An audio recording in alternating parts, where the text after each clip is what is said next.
Good morning বন্ধুরা, স্বাগত জানিয়ে আজকের ব্লগটা শুরু করছি। এখন বাজে সকাল 6:30। এখান থেকে আমার ব্লগটা শুরু হচ্ছে। আর আজকে আমি এখন সকাল সকাল খাবো চিয়া সিড, খাবো না, খাবো হচ্ছে সাবজা সিড। নিশ্চয়ই তোমরা চেনো, তোমাদের দেখাই। এটা পুরো কালো জিরের মতন দেখতে। এটা এক ধরনের তুলসীর বীজ, এটা আমাদের ইন্ডিয়ায় তৈরি হয়। আর চিয়া সিডটা কিন্তু আমাদের ইন্ডিয়ায় তৈরি হয় না, এটা খাওয়া কিন্তু বেশি ভালো। তো আমার কাছে দু রকমের জিনিসই আছে। যখন আমি রাত্রিবেলা চিয়া সিড ভেজাতে ভুলে যাই, তখন এটাই ভেজাই, এটা ভিজিয়ে একটু কাজকর্ম করতে করতে ভিজে যায়। দেখো তোমাদের সামনে একটু ভেজাচ্ছি, আর ভেজাতে ভেজাতে গা কেমন ফুলে উঠেছে, সাদা সাদা হয়ে গেছে। একটু পরেই দেখবে পুরো সাদা হয়ে গেছে। তবু আমি এক্ষুনি খাবো না, এগুলো একটু ভিজিয়ে রেখে খাওয়া উচিত। তো আমি একটু কাজকর্ম করে নেব, তারপরে এটা খাবো একদম নিরিবিলি ধীরে সুস্থে। তো এখন চলে যাচ্ছি দৌড়ে দৌড়ে ছাদে, কারণ ছাদের গেট খুলবো, পাখিদের চাল দেবো। পাখিরা চিল্লামিল্লি শুরু করে দিয়েছে, ভোর হতেই ওদের আওয়াজ শুরু করে দেয়। আর ওদের ডাক শুনতে বেশ ভালো লাগে। আর ওদের যতক্ষণ না খাবার দেবো, ততক্ষণ আমি আর কোনো কাজ করতেও পারি না। ছাদে গাছের কোনো যত্নই করি না। দেখো টবগুলো পুরো ফাঁকা, খা খা করছে। এবছর 3টে শীতকালের গাছ কিনেছি। আর এই বেলগাছটা দেখছো, বেলগাছটা কিন্তু আলাদা করে 2টো বানিয়েছি। আর চন্দ্রমল্লিকা 3টে 3 কালারের কিনেছি, এই 3টেই এখন যত্ন করছি। লেবু গাছেও ঠিকঠাক লেবু হয় না, কোনো কিছুই ঠিকঠাক হয় না, আবার নতুন করে যত্ন করতে হবে। একটা পেঁপে গাছ দেখো, 2টো একটা করে পাকছে, তো সেই 2টো একটা করেই পেড়ে খাচ্ছি। এখন আর সেদ্ধ খাওয়া হয় না, পাকা পেঁপেগুলোই খাওয়া হচ্ছে। তো আমি হাত বাড়ালেই পেয়ে যাই, কিন্তু গাছটা ধীরে ধীরে কিন্তু লম্বা হয়ে যাচ্ছে, কিন্তু নিজের পায়ে আর দাঁড়াতে পারছে না, ঠেকনো দিয়েই রাখতে হয়েছে। দেখো কি সুন্দর পেকেছে, কালারটাও হয়ে গেছে পুরো পাকা আমের মতন, খেতেও কিন্তু খুব মিষ্টি। চলে আসলাম নিচে। রান্নাঘরের কত কাজ, সকালবেলা অনেক কাজ থাকে, হেল্পিং হ্যান্ড ছাড়াও কিন্তু প্রচুর কাজ থাকে। কাজ সকালে শেষই হয় না, আর সকালের কাজ সবসময় সকালেই মানায়। সকালবেলার কাজে যদি একটু দেরি হয়ে যায় না, চা খেতে 11টা 12টা বেজে যায় আমার। তার জন্য সকালটা আমি একটু সময় নষ্ট করি না। আর রাত্রিবেলা যতই আমি টেবিল রান্নাঘর মুছে রাখি না কেন, সকালবেলা যদি মুছে নিই তাহলে পর আরেকটু ফ্রেশ লাগে দেখতে, এই আর কি। তো ফটাফট পুরো দমে একা একা গান চালিয়ে কিন্তু আমি কাজকর্ম সারছি। গান বলতে হনুমান চল্লিশা। এটা সকালবেলা শুনলে একটা আলাদা এনার্জি পাই আমি। তো দেখো এক হাতে কিন্তু সবটা সারছি, বাড়ির কেউ এখনও ওঠেনি। আর ওদের উঠতে উঠতে অনেকটাই সময় লাগে। মেয়ের যখন সকালে পড়া থাকে, সে সকালবেলা উঠে পড়তে চলে যায়। তো আমার অনেক কাজ হয়ে গেছে। দেখো সাবজা সিডটা ভিজে একদম সাদা হয়ে গেছে, এটা এখন খাবো। আর চিয়া সিডের মতন এটা ঢকঢক করে খাওয়া যায় না, কিন্তু এটা অনেকটা সময় লাগে খেতে। এটা মানে বেশি ফোলা হয়ে যায়, পুরো সাবুদানা, ঠিক যেমন বড় সাবুদানা ঠিক সেরকমই। একটুখানি মাইক্রোওভেনে গরম করে নিয়েছি। আর একটু বেশি দিন হলেই কিন্তু মানে পোকা লেগে যায়, সেই দিকটা খেয়াল রাখতে হবে। তো খেতে খেতে তোমাদের সঙ্গে একটু রেস্ট নেব তোমাদের সামনেই, কারণ এই খাওয়াটা না একটু আরাম করে বসেই খাওয়া ভালো। ঝটপট করে খেলে পরে শরীরের ক্ষতি হয়। তো একটু আরাম করে বসে অনেক কিছু চিন্তা ভাবনা করতে করতে তবে চিয়া সিডটা বারবার হয়ে যায়, সাবজা সিড। এইভাবেই খেলাম। তো খাওয়া হয়ে গেছে, সময় নষ্ট করবো না, অনেক কাজ বাকি আছে। মিঠাইকে এখনও ঘরের থেকে বার করিনি। ওই দেখো মিঠাইয়ের খাঁচা টেনে টেনে বার করছে, আর ও এত আলসে, খাঁচা থেকে উঠবেই না। ও উঠবে পুরো 10টা বাজবে, তখনও খাঁচা থেকে বেরোবে। তো মিঠাইয়ের যে জায়গা, ওকে ঘর থেকে বার করে মিঠাইয়ের জায়গায় আমি রেখে দিলাম। আর আমার সকাল সকাল কাজ করার একটাই উদ্দেশ্য, কারণ আমার হেল্পিং হ্যান্ড চলে আসলে না, ও তাড়াতাড়ি ঘর ঝাড় দেওয়া ঘর মোছা শুরু করে দেবে, তাতে আমার খাট ঝাড়াটা হবে না। বিয়ের অনুষ্ঠান চলে গেছে, কিন্তু বিয়ের জিনিসপত্র এখনও পড়ে আছে, এগুলো এখনও কোনো ব্যবস্থা করা হয়নি। আর এই যে দেখতে পাচ্ছ গোবরের একটা চিহ্ন, এটা কিন্তু আমার যখন নতুন বাড়ির গৃহপ্রবেশ হয়েছিল সেই চিহ্ন। আর ছেলের যে বিয়ে হয়েছে তারও চিহ্নটা তোমাদের দেখাই, সেটা নতুন। এই যে এই বাইরেটাই করেছি ছেলের বিয়ের যে প্রতীক চিহ্নটা। এখন আমি কিছু কাঁচা ধোয়ার জন্য রেডি করে নিয়েছি জামা কাপড়। প্রত্যেক দিনই কাঁচা ধোয়া থাকে, ছেলের বাবার সবার জামা কাপড়। আর যেগুলো ডিপ কালার সেগুলো একসঙ্গে কাঁচা ধোয়া করি। তো সেগুলো আমি সেইভাবে জমিয়ে রাখি, এগুলো এখন মেশিনে দিয়ে দিচ্ছি। খুব বেশি ময়লা হলে কিন্তু আমি বাইরেই কাচি, তখন পা, তারপরে প্যান্টের কোমর সব কিছু ডলতে হয় আমার। সেই জন্য যেগুলো কম ময়লা সেগুলোই আমি এইভাবে কাচি। দেখো কথা বলতে বলতে দেখি হেল্পিং হ্যান্ড চলে এসেছে। ও আমাকে হঠাৎ করে ভিডিও করা দেখে চমকে উঠেছে, বলছে তুমি আবার ভিডিও করছো? হ্যাঁ গো, আমি ভিডিও করছি, কারণ সবাই না ভিডিও করার জন্য পাগল করে দিচ্ছে। আর এই দেখো সামনের বাড়িতে 3টে কার্তিক ফেলেছিল, বাড়ির সামনে দেখো দাঁড় করিয়ে রেখেছে। বাইরে একটু দাঁড়িয়েছিলাম বলে দুধটা নিতে পেরেছি, না হলে রঘুদা যে কখন চলে যেত আমি দুধটা নিতেই পারতাম না। তো যাই হোক, এটা আমার ভাগ্যে ছিল। আর এখন আমার কাজ শেষ হয়নি, আর এই যে সোফাটা ছিঁড়ে গেছে, এটাকে ঢাকনা চাপা দেওয়ার চেষ্টা করি, কারণ সোফার কাজটা যে করেছিল, সে যে ওয়ারটা বানাবে, এর যে কভারটা, তা সে অসুস্থ আছে, সেই কারণে আর হচ্ছে না।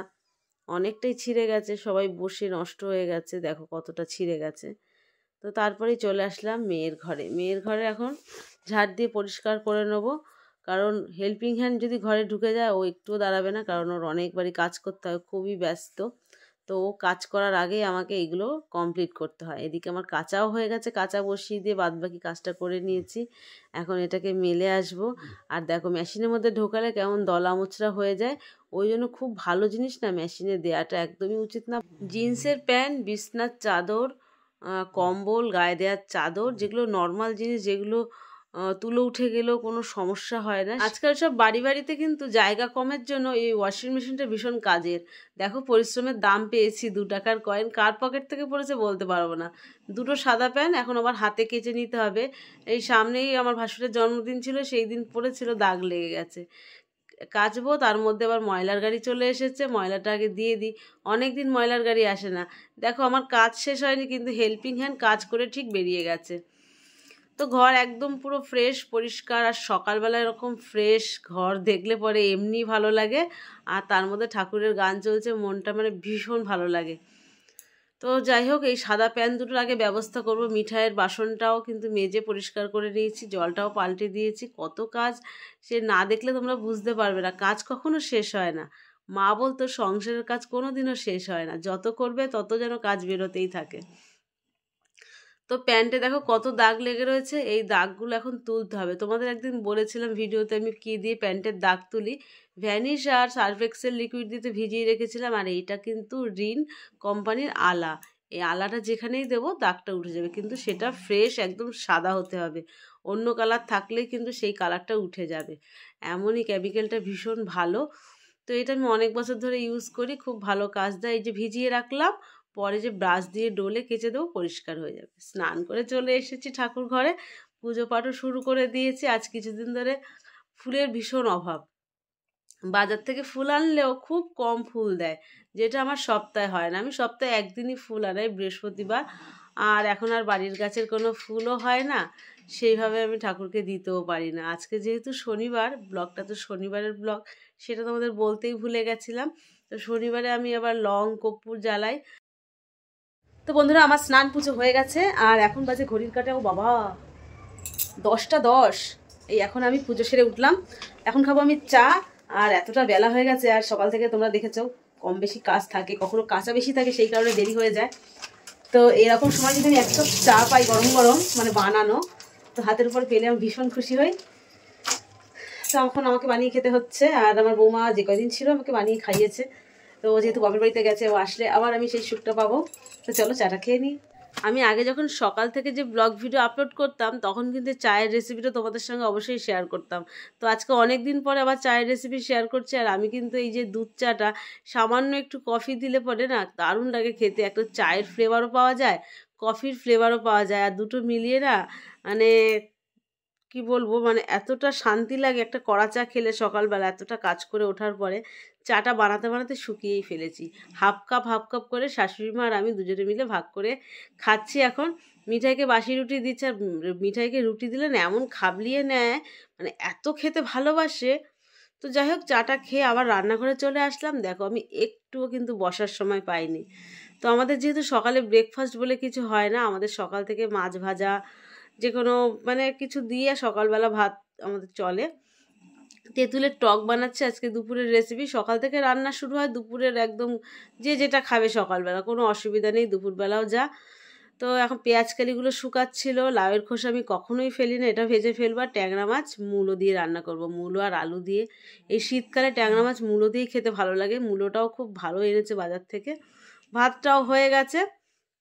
এই দেখো তেলের কৌটো দুটো গরম জলে ভিজিয়ে রেখেছি। আমাদের বৌমা, মানে ওর নাম বৈশাখী, সেই নামটা আমার কর্তামশাই উচ্চারণ করতে অসুবিধা হচ্ছে বলে ওর নাম কিন্তু মামুনি রেখেছি। ওকে এখন থেকে মামুনি বলে রাখবো। তো মামুনি এই তেলের জার দুটো এনে দিয়েছে। তো একটা তেলের জার ফাটিয়ে ফেলেছি, তার জন্য আবার তেলের জারগুলো ধুচ্ছি। তো এক এক করে সবজিগুলো ভেজে নেবো। আর পেঁয়াজ কালিটাও শুকিয়ে গেছে, আর যেভাবে ভাজবো না তেল যাতে একটুও না বাঁচে সেইভাবে। আর এতটাই ব্যস্ত ছিলাম মাছ ভাজতে ভাজতে, তো কড়াইটাকে পুড়িয়েই ফেলেছি। তো তোমাদের সঙ্গে অনেক দিন রান্নার ভিডিও শেয়ার করি না, তো আজকে সামান্য সামান্য একটু ভিডিও শেয়ার করছি। দেখো মাছটাকেও পুড়িয়ে ফেলেছিলাম হালকা, গরম জল ঢেলে দিলাম, মূলো আলু কষিয়ে, সঙ্গে কিন্তু কাঁচা লঙ্কাও ছিল। মাছটাকে ছেড়ে দিয়ে খুব ভালো করে ফুটবে। কবে যে তোমাদের সঙ্গে রেসিপি শেয়ার করতে পারবো ঠিক জানি না। আমি যেন এখন সময়ই পাই না, জানি না এটা কেন হচ্ছে, সময়টার এত অভাব হচ্ছে। আমি কিন্তু সেরকম কোনো কাজ করি না, তবুও যেন আমি সময় পাই না। আর সত্যি কথা বলতে ব্লগ ভিডিও এডিট করতে গেলে ভীষণই কষ্ট হয় আমার। তো যাই হোক, অনেকের রিকোয়েস্টে আমার এই ভিডিওগুলো আবার আপলোড করতে হচ্ছে। কেন ভিডিও ছাড়ো না, সেই হচ্ছে কথা। রান্না বান্না সেরে একটুখানি সময় হাতে ছিল, কিছু জিনিস আমার সেলাই করতে বাকি ছিল, মানে কোনো জিনিস গায়ে ফিটিংস হচ্ছে না, টাইট হচ্ছে, এগুলোকে নিজেই ঠিক করে নেওয়ার চেষ্টা করি। তো সেইগুলো নিয়ে বসে পড়েছি। তো এই ব্লাউজটা কিন্তু মারা ছিল, তো ব্লাউজটা ধোয়ার পরে আর গায়ে হচ্ছে না। ব্লাউজটা খুলে আবার সাইডে সামান্য অল্প করে একটু মেরে নিচ্ছি। এটা ছেলের বিয়ের দিন সকালবেলা পরেছিলাম। যাই হোক, তোমাদের সঙ্গে ব্লগের মাধ্যমে অনেক গল্প শেয়ার করলাম। আমার ব্লগটা কেমন লাগলো জানিও, ভালো লেগে থাকলে লাইক কমেন্ট সাবস্ক্রাইব করে দিও। Thank you.